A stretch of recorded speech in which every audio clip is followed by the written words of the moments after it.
I'm here at PAX Oz 2016, and I'm with Jason Anarchy, who his game Drinking Quest was the featured game in a couple issues ago, number 16, something like that. Anyway, not for you to know. I should probably have looked that up. So, Jason, in the intervening months between when you talked about Drinking Quest in the issue and now, you've released a new version of Drinking Quest, or is it a new version? Did you want to explain what this is exactly? And it's the fourth game in the series, Journey into Draft, and so whenever you get to the fourth entry in any series, you have to change things up. You can do three things that are kind of similar, and then after that, you gotta reinvent the wheel a little bit. So it still plays well, it's still really funny, but now there's more of everything. There's 6 quests instead of 4. There's a few new components, a few new mechanics that add to the game without adding any new rules to learn, which is nice.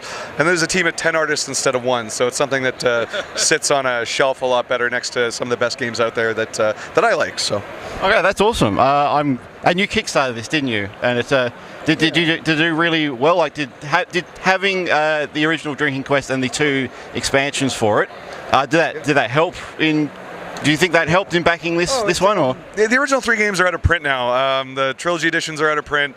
I think you can get them digitally. Yeah, you can get them digitally from my site, drinkingquest.com. I'm looking at reprinting them now. This is kind of the future of the format I want to take. But trilogy edition was nice because there was just so much content in one box, and it was like there was like a 4th game's worth of exclusive content too. So it was basically 4 games for the price of 2, and I would like to reprint that eventually. But in terms of like the future of the series, this kind of sets a new standard that I like to have all the games follow going forward. Okay, that's awesome. So people can kind of expect this is the format going forward, that you're going to get more awesome games in a similar way to this. Yeah, I just all the stuff I do, I just want to cram it with content and still keep it really pub-sized and not inflate the size of the box. And I don't know, that's just the style I like. That's what I like to do. And particularly with my comedy, I like to just have really dense, multiple jokes per card going on. And I like to have it where you're not going to catch everything right away. And I want it to be replayable, even because there's still new jokes you're finding every time and things like that. So okay, that's awesome. That's awesome. So let's swap games quickly. Your new game that you kickstarted recently? No. Yes. Yeah. Pretending to Grow Up. Right over there. Yeah. Pretending to Grownup. So it's kind of capitalizes on the whole adulting trend without using that horrible word. And it's just about being a grown-up and not feeling like one. There's 100 different cards. They're all different mundane grown-up activities. Except some cards feature a silly imagination creature called a Unipegasaurus, which is half unicorn, half Pegasus, half dinosaur. Those cards let you bend the rules of the game with the power of your imagination. So there's a lot of dry humor there. The artwork's done by Megan McKay. She's got a webcomic called Doodle for Food. And I don't know, it was kind of funny. It's just I saw the comic, and I was like, this style should be in a card game, and I contacted her, and this is what we came up with. So it did really well. All 29 of the 29 stretch goals were unlocked. And the campaign finished this Monday, and then Tuesday morning I jumped on a 32-hour flight to Australia for this con. So it's been a busy week. Okay, so what's the kind of plan now that pretending to grown up, blah blah blah, pretending to grow? You had to pick a really super easy to say. It's not as hard to say as the second Drinking Quest game, Drinking Quest 2 Yeti Vedder's Yeti Adventure. Nobody could say that, and I'll never have a long title like that again. All right, okay, good. I'm happy I did it that one time because it made me laugh at least. You heard it here first. Then no more complicated game names. Okay, how do you feel that pretending to grown up fits? Well, not fits, but like it seems odd that your other game, your second game, is Haiku Warrior. So we've got a drinking party game, a Haiku Warrior, which is a word game, and now we've got Pretending to Grow Up, which is I don't know how you describe that. It's a casual card game. Basically. Haiku Warrior was me wanting to use the Drinking Quest engine, but also wanting to kind of do the opposite of Drinking Quest at the same time. So Drinking Quest is funny because it's loud and obnoxious. Haiku Warrior is funny because it's quiet and introspective and told through haiku. So it's full of deep thoughts that go nowhere and like really crappy philosophy and stuff like that. And then Pretending to Grown Up, it's my first kind of mainstream attempt at a game, I guess.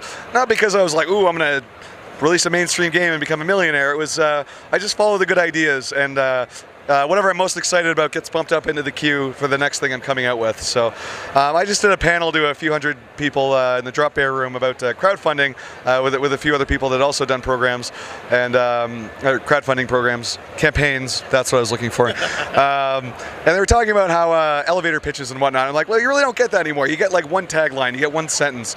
So I'm like, well, Drinking Quest it's a drinking game and a tabletop RPG. Very plain what the mission statement is. But my next game I'm coming out with, I haven't been talking about a lot, but it's called Turtles Riding Airships. So I name dropped the tagline for Turtles Riding Airships in front of a crowd of a few hundred people just now. And the tagline is, it's a turtly epic airship adventure. And oh my God, the collective groan that I got.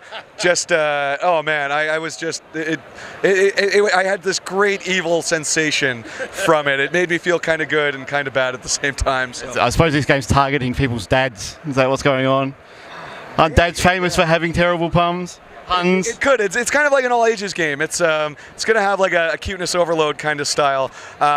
So it's kind of like Drinking Quest tied into Haiku Warrior because it's an RPG, and then Pretending to Grownup will tie into Turtles Riding Airships because it's also got a webcomic artist, Peter Chakowski of Rock Paper Cynic.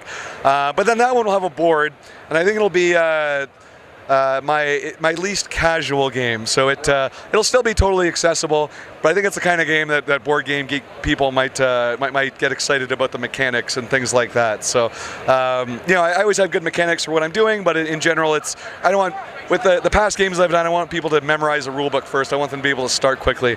And Turtles Riding Airships will also have an element of that, but it'll have a lot of depth, and it'll be kind of my answer to Waterdeep, which is one of my favorite games. So, but obviously cuteness factor and different turtles and different airships, and first person to get 10 heads of lettuce wins the game. So it's going to be awesome.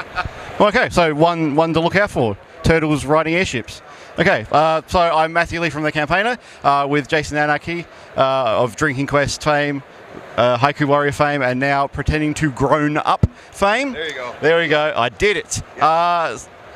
Thanks for joining us. We'll see you later. Bye. Cheers.